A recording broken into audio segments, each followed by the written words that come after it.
Welcome to Strange History, where the bizarre, mysterious and chilling tales of the past come to life.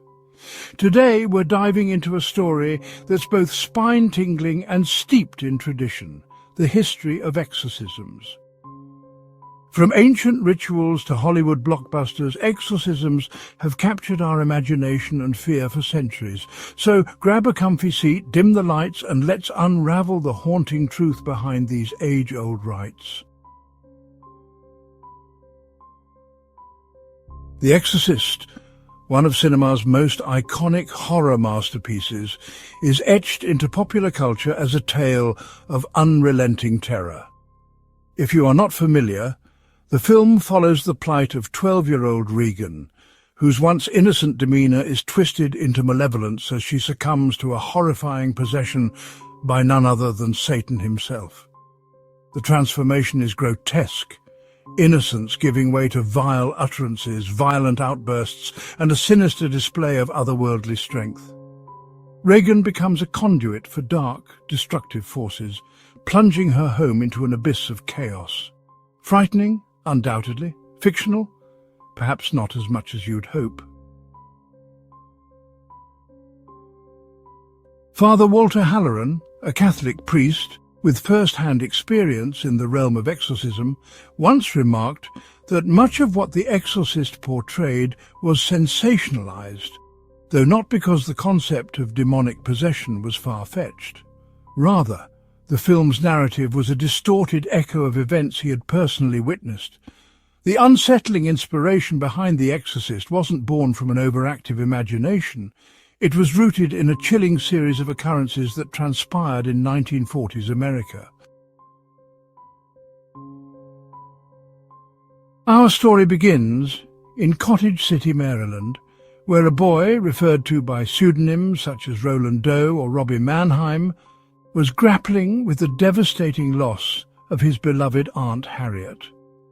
A spiritualist by practice, Harriet had introduced the boy to the arcane art of contacting the dead through a Ouija board, a device they often used together to commune with spirits. When Harriet died in 1949, young Roland was inconsolable. Seeking solace, or perhaps an ill-fated reunion, he turned to the Ouija board in an attempt to reach her. What he encountered, however, was no loving presence from beyond the veil. Soon after, the mundane tranquility of the family's home began to unravel. Footsteps resounded where no one tread, muffled whispers floated through the air, and an incessant scratching emanated from within the walls.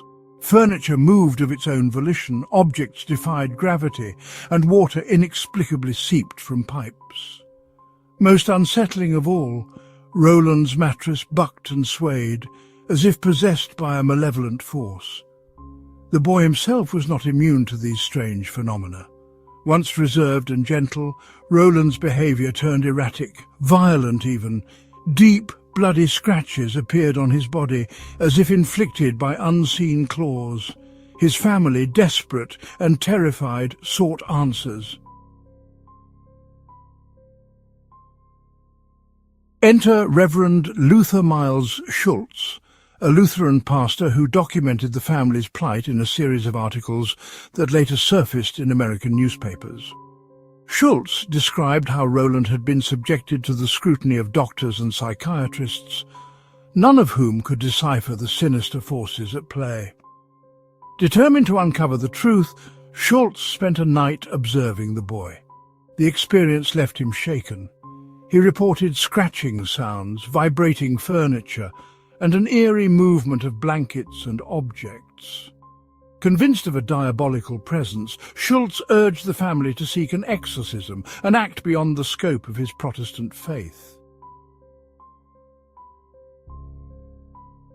The Catholic Church was summoned. Exorcism, the ritualistic expulsion of demonic entities, has deep roots across religious and cultural traditions, from Christianity to Buddhism, Islam and beyond. In Catholicism, the practice is both ancient and methodical, governed by guidelines established as early as 1614 and revised as recently as 1999. Father Edward Hughes, a Roman Catholic priest, became the family's first ally in this spiritual battle. Hughes claimed Roland exhibited classic signs of possession, an unnatural fixation on the Bible, and a visceral aversion to holy objects. The priest initiated a series of exorcisms at Georgetown University Hospital, during which Roland's behavior grew more violent.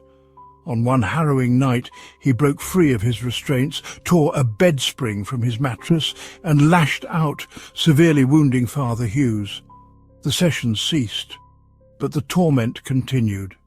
Deep scratches began appearing on Roland's skin, spelling the word Louis. Interpreting this as a sign, the family relocated to St. Louis, Missouri, hoping distance might sever the connection to whatever dark entity plagued their son.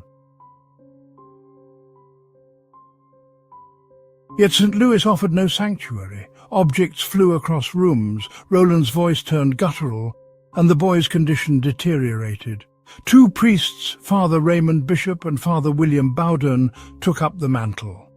They witnessed the horrors firsthand, a bed quaking under invisible forces, violent outbursts, and a voice that seemed to emerge not from a child, but from something ancient and malevolent.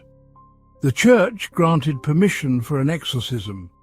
The boy was confined to the psychiatric ward of Alexian Brothers Hospital, where Bowden and his assistant, Father Walter Halloran, commenced the grueling rites. What unfolded there would go on to inspire the most terrifying horror film ever made. And that's a wrap on the eerie history of exorcisms. From chilling real-life events to the Hollywood dramatizations that followed, the story of exorcisms is as fascinating as it is frightening. If you enjoyed this journey into the strange and mysterious, be sure to like this video, hit that subscribe button, and ring the bell for more tales of strange history. Until next time, stay curious and keep exploring the strange corners of our world.